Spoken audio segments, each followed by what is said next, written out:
জাতীয় বিপ্লব ও সংহতি দিবস উপলক্ষে বুধবার দুপুরে বাংলাদেশ চীন মৈত্রী সম্মেলন কেন্দ্রে হয় বিএনপির আলোচনা সভা। সভায় দলটির স্থায়ী কমিটির সদস্যরা ছাড়াও ভার্চুয়ালি অংশ নেন বিএনপির ভারপ্রাপ্ত চেয়ারম্যান তারেক রহমান। সেই সঙ্গে এবি পার্টি সহ অন্যান্য দলের নেতারাও এতে অংশ নেন। এ সময় সংঘাতে না জড়িয়ে পারস্পরিক সমঝোতার মাধ্যমে সুষ্ঠু নির্বাচনের পরিবেশ তৈরিতে সব রাজনৈতিক দলের প্রতি আহ্বান জানান বিভিন্ন দলের নেতারা। এজন্য ঐক্যের বিকল্প নেই বলেও জানান তারা। সরকার যদি তার উপরে দাঁড়াতে পারে, আমি বিশ্বাস করি আবার আমাদের মধ্যকার যে ঐক্য, সে ঐক্যকে আবার আমরা ফিরিয়ে আনতে পারি। আমাদের সকলের দায়িত্ব ফেব্রুয়ারি মাসে নির্বাচন আদায় করে নেওয়া। আমাদের লক্ষ্য হবে দেশের জন্য, জনগণের জন্য, মানবতার জন্য কল্যাণ করা। আমি মনে করি ৭ নভেম্বর আমাদেরকে শিক্ষা দিয়েছে। অনুষ্ঠানে বিএনপির স্থায়ী কমিটির সদস্য সালাউদ্দিন আহমদ বলেন, বিএনপির হাত ধরেই দেশে সংস্কার শুরু হয়েছে, আর আওয়ামী আমলে সব ধ্বংস হয়েছে।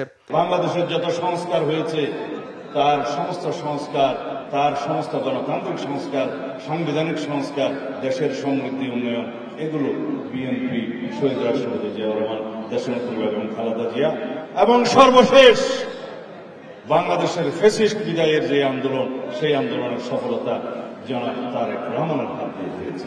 এ সময় নির্বাচিত প্রতিনিধিরা জনগণের ম্যান্ডেট হিসেবে সংসদে এসে সংস্কার করবে, এর বাইরে কোনো সুযোগ নেই বলে মন্তব্য করেন স্থায়ী কমিটির সদস্য আমির খসরু মাহমুদ চৌধুরী।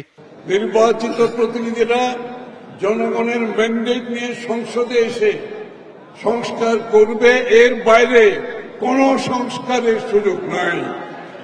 কোনো নির্দেশনা দিয়ে, কোনো প্রজ্ঞাপন দিয়ে সংস্কার হতে পারে না। দেশে গণতন্ত্র প্রতিষ্ঠায় সব রাজনৈতিক দলকে ঐক্যবদ্ধভাবে নতুন বাংলাদেশ বিনির্মাণে কাজ করার আহ্বান জানান ডক্টর আব্দুল মঈন খান। এই ৫৪ বছরের বাংলাদেশের ইতিহাসে এই ৩টি টার্নিং পয়েন্ট স্মরণ রেখে আজকে আমাদের সামনের দিকে এগিয়ে যেতে হবে।